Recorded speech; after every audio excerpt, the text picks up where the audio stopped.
When did you enter the military? I was drafted in October of 1966. Before that, I was married and they weren't taking married men, and then later on they started taking married men if you didn't have children.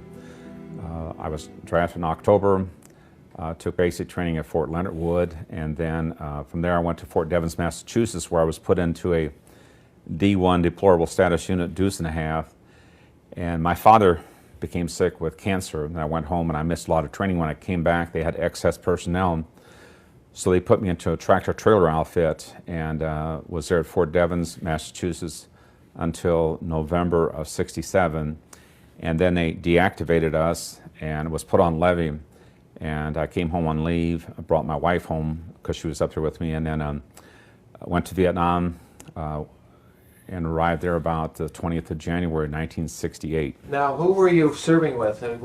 Marines, Army? No, it was the United States Army. Okay, so what was your MOS? Heavy truck driver. Okay. And your group, your battalion, your regiment, your company, who were you serving with over there? The 446 Transportation Company, 57th Battalion. I arrived in Long Bend, Benoit, and was assigned to the 446 Transportation Company. Spent about a week there, and then the 3rd Platoon got orders to go TDY north. We had loaded on the boats at Newport just outside of Saigon and headed up along the coast, and that's when Tet broke out in 1968. I can remember pulling in the harbor at Da Nang and seeing about 10, 12 bodies floating in a bay, and that's kind of my first experience of Vietnam. We arrived there and we was immediately put to hauling some stuff there, and about 3 days after we had left to Saigon, the rest of the company got orders, and they went and loaded on a boat at Newport just out of Saigon, and that's when Tet broke out. They got hit, so we waited 2 weeks in Da Nang for them to catch up with us. And from there, we were supposed to go about 80 miles north through Hue up to Dong Ha, and they blew the bridge out in Hue. So we had to load back up on the boats, the ships, and we pulled in at the mouth of the Qua Viet River, and we had about 6 miles inland to go. While we were sitting for all the boats to unload, we'd been there about 2 days. I had, the last LST was pulling in, and I started down along the front of the ships. I had pulled my flak jacket and steel pot off, and I didn't think there wasn't that much to the war. And as I started down, I was hoping to be able to get some mail because I had been there about 3 weeks and I hadn't received any mail yet. I noticed as I was walking down to where the ship was pulling in, something blew up on the other side of the river. The next round hit behind the boat, and the next round hit up on the bank where we had about 40 of our trucks lined up there, tractor trailers. The guys I rode up with from 1st Cav, one was sleeping in a 3/4 ton, the other two were standing. It blew through the truck, didn't hurt the guy in the truck, but it killed the 2 guys standing next to the truck. I immediately dived under the trailers and started crawling down. My truck was at the end down there, praying to God that I would be kept alive. You can say that there's no atheist in a foxhole, and the only one that you can help you is a good Lord and everything else. I got down to my truck and put my flak jacket and steel pot on, laid down beside the truck there. They had went after some Marine tanks that were sitting behind us, and they pumped a bunch of rounds in on them. That night we loaded up on a boat, on an LCU. We set out in the river, and next morning we headed up to Dong Ha, about 6 miles inland. We arrived there, and our job at that point was to set up camp, to haul ammunition from the ramp to the ammo dump out there. We each took turns. One day we would do that. Next day you go out on the road delivering supplies to the outlying camps around there. It was the monsoon season then. The camp we was at Dong Ha was probably about 3 square miles. It was mostly Marine camp. We had,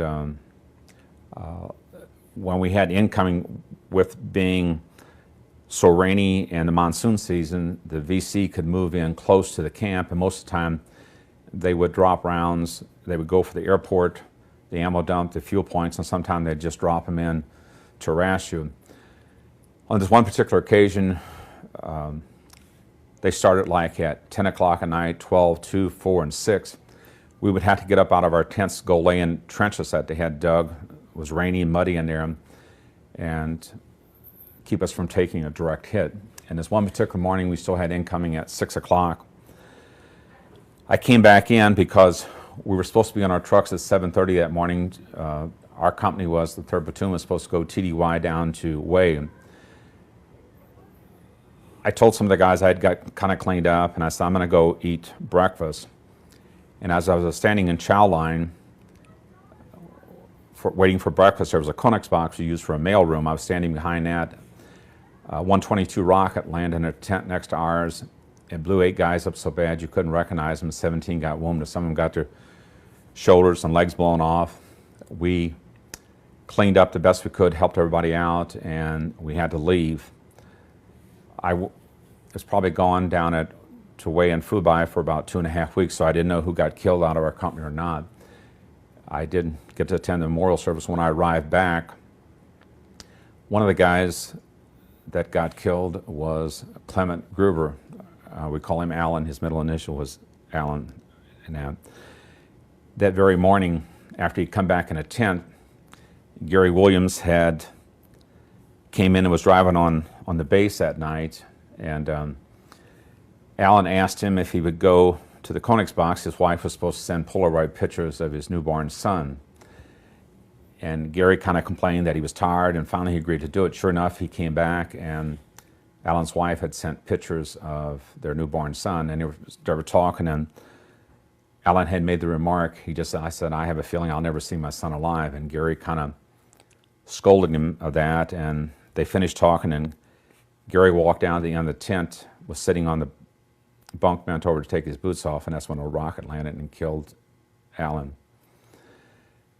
I made a promise and a pledge that if I made it back, I'd do what I could to serve veterans and our family. And that has kind of motivated me over the years to stay involved, to get involved with the veterans and to help veterans get benefits and stuff like that.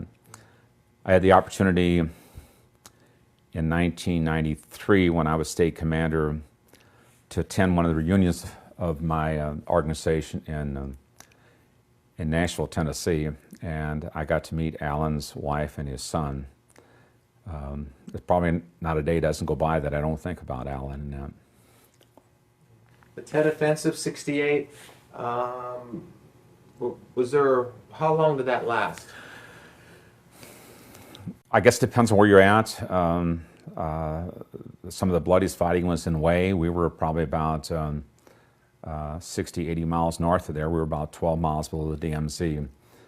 A lot of it, some of it took place while we were in Da Nang. Most of that was in going wasn't right on the base where we were at there, and until we got up north at Dong Ham, we had a lot of incoming mortar and rocket rounds at that time. I was transportation. I wasn't in the thick of things as far as some of the patrols, platoons that were going out and stuff like that.